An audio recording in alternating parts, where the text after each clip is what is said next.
शुरू अल्लाह के नाम से जो बड़ा मेहरबान और नहायत रहम वाला है। नाज़रीन, मैं ज़ाहिद अज़ीम आपकी खिदमत में हाज़िर हूँ। नाज़रीन, हुकूमत ने 20 रुपये पेट्रोल में यकदम इजाफ़ा कर दिया है और हुकूमत को बिल्कुल ख़याल नहीं आया कि सुबह जब आवाम उठे हैं और ऑफिस में अपने काम के ऊपर जाने के लिए तैयार हो रहे थे तो यकदम एक खबर टीवी के ऊपर आ गई कि 20 रुपये फ़ी लीटर पेट्रोल में इजाफ़ा कर दिया गया है। ये वही हुकूमत है कि जिस वक़्त इमरान खान के दौर में पेट्रोल के अंदर 3 रुपये या 6 रुपये इजाफ़ा किया जाता था तो मियाँ नवाज शरीफ साहब से लेकर मियाँ शहबाज शरीफ साहब, मरियम औरंगज़ेब साहिबा सभी जो हैं वो उस वक़्त बहुत ज़्यादा तनकीद करते थे और ये कहा करते थे कि आपको खुदा का खौफ नहीं आया, आपके दिल नहीं कांपे। हम इमरान खान साहब की उस वक़्त की महंगाई को भी तनकीद करते थे। हम उस वक़्त की जो महंगाई है खान साहब की उसको डिफेंड नहीं कर रहे, लेकिन आज इस हुकूमत के बयानात क्यों बिल्कुल मुख्तलिफ हो चुके हैं। आज ये वही हुकूमत है जिसके बयानात उस वक़्त कुछ और होते थे और आज इनका जो तर्ज़ अमल है वो बिल्कुल उसके उलट है। और हुकूमत ने 20 रुपये फ़ी लीटर पेट्रोल में इजाफ़ा किया, उससे ना सिर्फ आवाम की नींदें हराम कर दी। आपको ख्याल होना चाहिए कि पहले ही मुल्क के अंदर बहुत ज़्यादा महंगाई है, ऑलरेडी आवाम बहुत ज़्यादा पिसी हुई है। महंगाई की वजह से पहले ही लोग इतना परेशान हैं कि उनका गुजारा बहुत मुश्किल है। लोग बच्चों के साथ खुदकुशियाँ करने पर मजबूर हो गए हैं, लेकिन आपने ये नहीं सोचा कि लोग किस तरीके से गुजारा करेंगे, क्योंकि आपको इल्म होना चाहिए कि जिस वक्त फ्यूल के अंदर इजाफ़ा किया जाता है तो उससे ना सिर्फ फ्यूल की कीमतें बढ़ती हैं बल्कि जितनी भी चीज़ें होती हैं उन सब में इजाफ़ा हो जाता है। ज़ाहिर है फ्यूल एक ऐसी चीज़ है कि किसी भी चीज़ खाने पीने वाली फ्रूट हो, सब्ज़ी हो, जब आपको किसी एक जगह से दूसरी जगह पर ले जाना होता है तो उसके लिए सबसे पहले फ्यूल ही का इस्तेमाल होता है और फ्यूल की कंजम्पशन की वजह से जब उसकी कीमतें बढ़ेंगी तो उसके ऊपर ट्रांसपोर्टेशन का खर्चा बढ़ जाएगा और उससे महंगाई मज़ीद बढ़ जाएगी। लेकिन अफसोस कि हुकूमत ने यह नहीं सोचा और उन्होंने अपनी गैर जमहूरी रवायत को बरकरार रखा और ये लोगों को सोचने पर मजबूर कर दिया कि ये जो हुकूमत है अवाम की दोस्ताना हुकूमत नहीं है, बल्कि इनको सिर्फ़ और सिर्फ अपने केसेस ख़त्म करने थे। इन्हें सिर्फ़ और सिर्फ अपना मुस्तकबिल जो है उसको सिक्योर करना था। आपने देखा होगा कि कौमी असम्बली में भी हुकूमत जिस तरीके से कानून साजी कर रही है, ऐसा लग रहा है कि जैसे हुकूमत सिर्फ़ और सिर्फ अपने आप को बचाने के लिए और अपने आप को डिफेंड करने के लिए, अपने दिफा के लिए, प्रोटेक्ट करने के लिए कौमी असम्बली जैसे ऐवान का भी सहारा ले रही है। और 2 दिन के अंदर ऐसे ऐसे कवानीन पास किए गए हैं कि जिसकी पहले मिसाल नहीं मिलती और लोगों को और तो इसके ऊपर बहुत हैरत होती है कि ये जो मौजूदा PDM की हुकूमत है ये पहले क्या कहा करती थी और अब इनका जो अमल है बिल्कुल उससे उलट है। गैलप का एक सर्वे भी आया है। गैलप के सर्वे के मुताबिक मुल्क के अंदर महंगाई इस कदर बढ़ चुकी है कि महंगाई के बायस जो 63% पाकिस्तानी हैं वो कुर्बानी नहीं कर सके।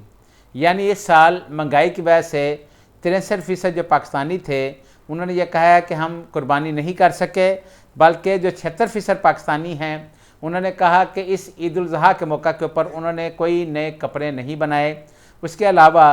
जो 31% जो पाकिस्तानी हैं उन्होंने मुश्तरका कुर्बानी में हिस्सा डालकर कुर्बानी की। यानी इससे आप अंदाज़ा कर लें कि लोग किस हाल में जा चुके हैं और मुल्क की जो माशी सूरत हाल है वो भी अभी तक कंट्रोल नहीं हो रही। हालांकि हुकूमत ने कर्ज़े भी लिए हैं, IMF ने भी गवर्नमेंट को का कर्ज़ा मंजूर कर लिया, इसी तरह UAE और सऊदी अरब ने भी हुकूमत पाकिस्तान के जो बैंक के जो अकाउंट्स हैं, जो स्टेट बैंक के अंदर कुछ जो डॉलर हैं वो भी रखवा दिए, लेकिन उसके बावजूद अभी तक जो मुल्क की इकनॉमिकल कंडीशन है वो बेहतर नहीं हो रही। हुकूमत इलेक्शन भी ऐसा महसूस हो रहा है कि शायद टाइम पे नहीं करवाएगी। आज वज़ीर-ए-आज़म साहब ने एक जो बयान दिया है उससे जो इलेक्शन अपने वक्त पर होने के जो खदशात हैं उनमें मज़ीद इजाफ़ा हो गया है, क्योंकि वज़ीर-ए-आज़म शहबाज शरीफ साहब ने इससे पहले जो बयान दिया था उसमें उन्होंने कहा था कि पुरानी मरदमशुमारी के तहत ही मुल्क के अंदर इलेक्शन होंगे, लेकिन आज उन्होंने कहा कि मुल्क के अंदर जो इलेक्शन होंगे वो नई मरदमशुमारी के मुताबिक होंगे। अच्छा, नई मरदमशुमारी के ऊपर आपको पता है कि मुल्क की पॉलिटिकल पार्टियां हैं, उनके बहुत ज़्यादा तहफ़्फ़ुज़ात हैं और नई मरदमशुमारी के तहत इलेक्शन करवाने के लिए मुश्तरका मुफादत कौंसल का इजलास होगा, जिसके अंदर तमाम सूबों के जो वज़राए आला हैं वो भी शिरकत करेंगे। और अगर वहाँ पर किसी भी वज़ीर आला ने उसके ख़िलाफ़ वोट दिया तो मुश्तरका मुफादत कौंसल के इजलास के अंदर अगर मंजूरी ना हो सकी तो फिर जो इलेक्शन है वो आम इंतखाबात वो लटक जाएंगे, यानी उनको लिंगर ऑन किया जा सकता है, उनको लटकाया जा सकता है।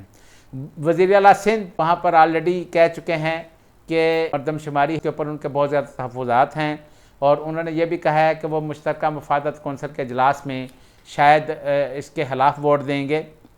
इससे आप अंदाज़ा कर लें कि जो आम इंतखाबात हैं वो अपने वक़्त पर होते हुए नज़र नहीं आ रहे। आम इंतखाबात के हवाले से जो ये कहा जा रहा था कि 11-12 अगस्त को असम्बलियाँ तहलील हो जाएंगी और उसके बाद जो 3 महीने के अंदर इंतखाबात करवाए जाएंगे वो हमें शायद मुमकिन नहीं लग रहे। लग ऐसा रहा है कि जैसे मुल्क के अंदर एक टेक्नोक्रेट्स की हुकूमत बन जाएगी और वो मुल्क में तकरीबन साल 1.5 साल का जो अरसा है वो लगाएगी और उसके बाद जब PDM की जमातों को ये लगेगा कि अब वो इलेक्शन में जाने के काबिल हो गई हैं और इलेक्शन जीत सकती हैं तो फिर इलेक्शन करवाए जाएंगे। अदरवाइज़ जो केयर टेकर सेटअप है उसको लिंगर ऑन किया जाएगा। दूसरी तरफ सुप्रीम कोर्ट के अंदर फैसला महफूज हुआ था, उसको सुना दिया गया है। सुप्रीम कोर्ट के अंदर सिविलियंस के खिलाफ जो फौजी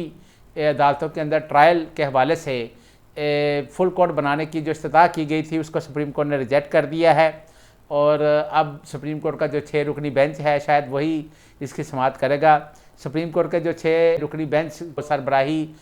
सुप्रीम कोर्ट के चीफ जस्टिस जनाब जस्टिस उमर अता बंदयाल साहब कर रहे थे। उन्होंने कहा कि चाहे किसी को पसंद आए या ना आए हम अपना काम जारी रखेंगे और ये वक्त साबित करेगा कि हम जो काम कर रहे थे वो सही है या गलत।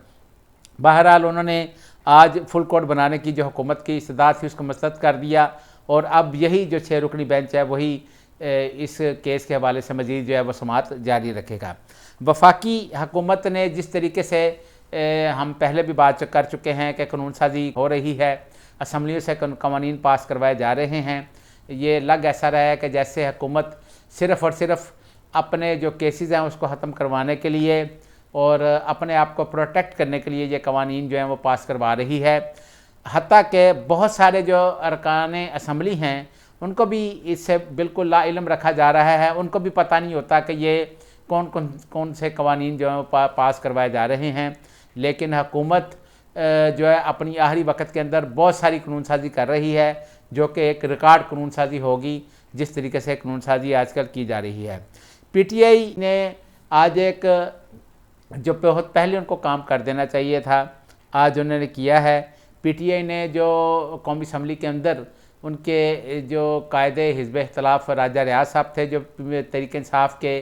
टिकट के ऊपर MNA हुए थे और बाद में PTI के ख़िलाफ़ एक तरीके एतमाद के तहत उनकी हुकूमत ख़त्म होगी और राजा रियाज साहब को मौजूदा जो PDM की हुकूमत है उन्होंने अपने साथ मिलाने की वजह से अपोजिशन लीडर बना दिया उनको। और दूसरी तरफ जो पब्लिक अकाउंट्स कमेटी के जो चेयरमैन हैं नूर आलम साहब, उन दोनों को PTI ने पार्टी से फ़ारग कर दिया है। इनके साथ साथ कुछ और अरकान जो हैं उनको भी PTI ने फ़ारग कर दिया है। ये वो काम है जो कि बहुत पहले कर देना चाहिए था, लेकिन बहरहाल देर आए दुरुस्त आए। अब ये लोग जो है वो यकीनन मुस्लिम लीग नून की तरफ जाएंगे और पहले ही लोग ये कह रहे थे, राजा रियाज साहब तो पहले ही कह रहे हैं कि वो नून लीग की तरफ से इलेक्शन लड़ेंगे, लेकिन जब इलेक्शन होंगे तो उसके बाद ये सारी चीज़ें सामने आएंगी क्योंकि फ़िलहाल हमें इलेक्शन अपने टाइम पर होते हुए नज़र नहीं आ रहे। अगर आपको हमारी ये वीडियो पसंद आई हो तो नीचे दिए गए सब्सक्राइब के बटन को प्रेस करके अपने इस प्रोग्राम का हिस्सा बने। अल्लाह ताला हम सब का हामी नासिर हो। खुदा हाफिज़।